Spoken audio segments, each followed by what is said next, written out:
President Biden is delivering remarks from the White House following a better-than-expected jobs report. Let's listen. Ago that America was losing jobs.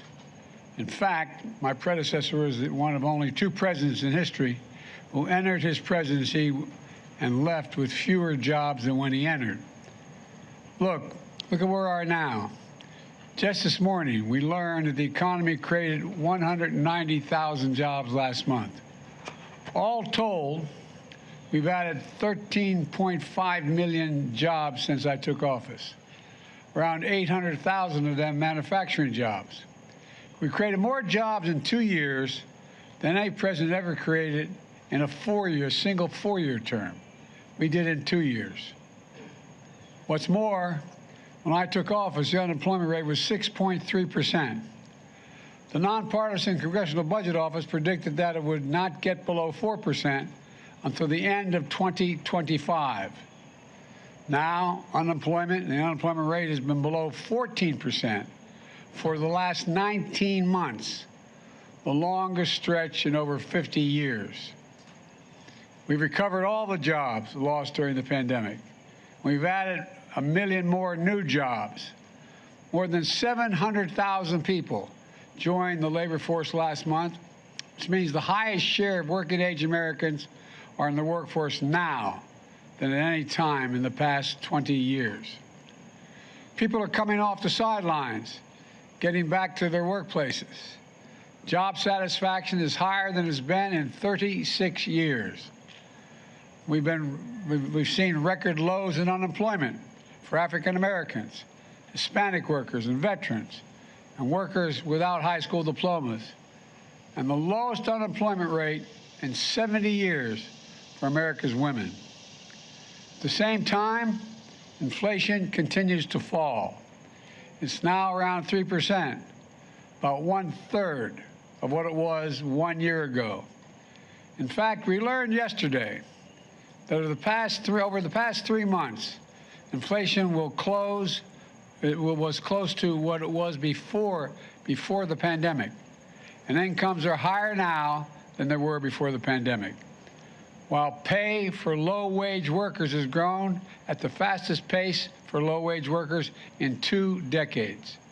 Remember, some experts said to get inflation under control, we needed higher unemployment and lower wages. But I've never thought that was the problem. Too many people having a job, or that working people were making too much money.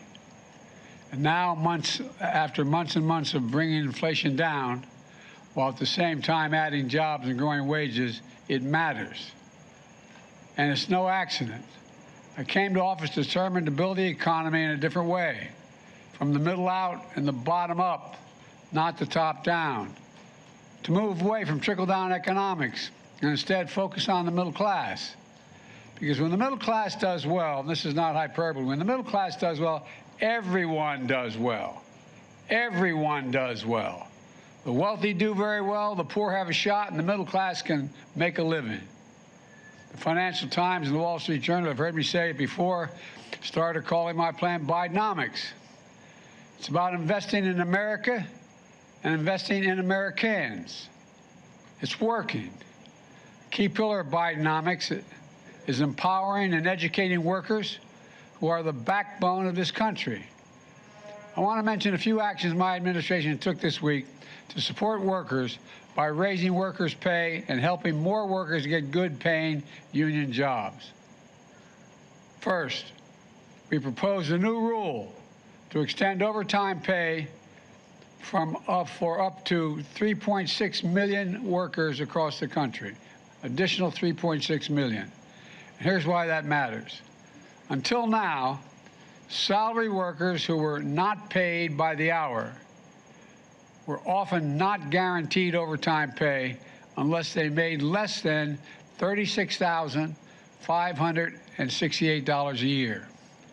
That was a threshold.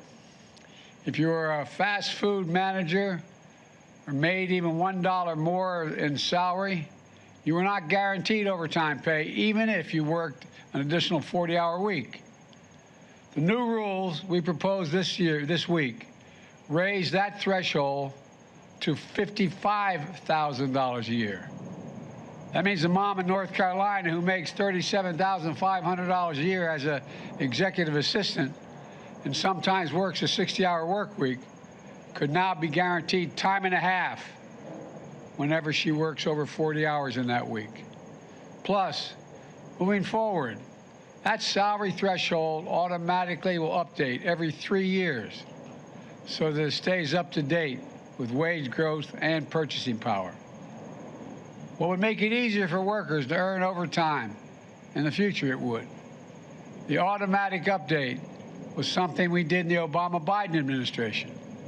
My predecessor scrapped it. We've worked to bring it back, and it'll make a big difference for a lot of American families. Next, thanks to the Inflation Reduction Act, which I might add not a single member of the other party voted for, we're making the most significant investment in clean energy and combating the existential threat of climate change that's ever been made anywhere in the world. According to outside experts, the Inflation Reduction Act is projected to create more than 1.5 million jobs over the next decade, which I said when I was writing the legislation. This week, the Department of Treasury and the IRS announced guidance on new tax incentives for companies that invest in clean energy, like building wind turbines and installing solar power.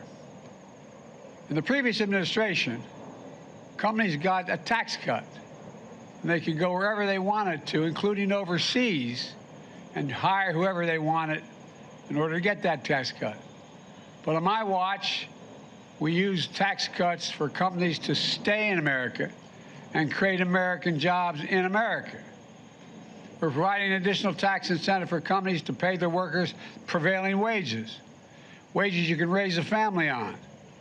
And if they hire registered apprentices, like those trained and sponsored by unions, that's what happens.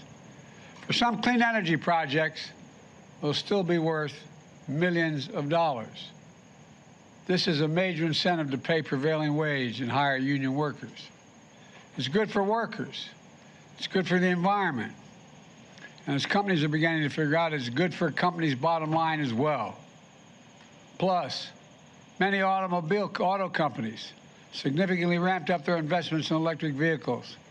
My administration has announced more than $15 billion in funding to help automakers convert existing auto plants while retraining existing workers at good wages, giving them a first crack at the new and different jobs for electric vehicle versus the combustion engine, bolstering the domestic supply chain, and ensuring that auto manufacturing jobs remain good-paying jobs, including union jobs. The auto industry has long been a pathway to the middle class and had provided good-paying jobs. I'm not going to let that change on my watch if I can help it. And if anyone wonders whether unions really make a difference, I urge them to take a look at the new report from the Treasury Department. It's the most comprehensive look ever at the impact unions have on our economy. And it concludes definitively that unions raise workers' incomes, increase home ownership, increase retirement savings, increase access to critical benefits like sick leave and child care, and reduce inequality, all of which strengthen the American economy. Plus, even workers who aren't in unions, even workers who have been laid off, see benefits from unions when they're strong, because unions raise standards across the workforce and industries, pushing up wages and strengthening benefits for everyone. You heard me say many times, Wall Street didn't build America. The middle class built America, and unions built the middle class. Let me close with this. We faced some pretty tough times in recent years. A pandemic that took more than 1 million of our friends and neighbors. 1 million fewer people sitting at our dining room or kitchen tables. People we raised and loved. People we grew up with. Gone. The worst economic crisis since the Great Depression. It wasn't that long ago that 20 million Americans were out of work. But the American people didn't give up. They never give up. They've never given up.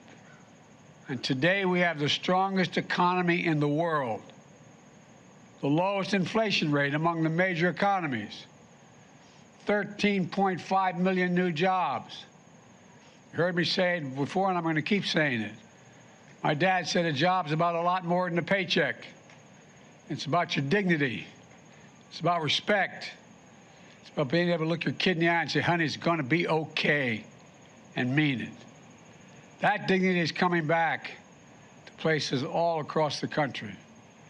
While I'm proud of the historic legislation my administration has passed and the policies we've enacted, the real heroes in this story are the American people, average Americans. They're the ones getting up every day, putting their heads down, going out that door and going to work. They're the ones starting new businesses, taking the chances, hiring workers, and fulfilling their dreams.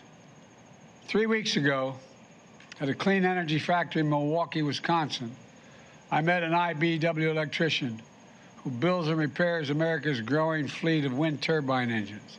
He said, and I quote, "In America, with hard work and a little faith, anything is possible. In America, with hard work and a little faith, anything is possible." That's what my father's generation believed. That's what these folks believe, too. Every day across this country, ordinary people get up and do extraordinary things. Thanks to them, we're going to continue to grow our economy from the middle out and the bottom up with good paying jobs, more breathing room for families, and American workers building industries of the future. They remind us of who we are. I'm going to keep saying this. We're the United States of America. There is simply nothing beyond our capacity when we set our mind to it and do it together. Have a good Labor Day weekend, and God bless you all.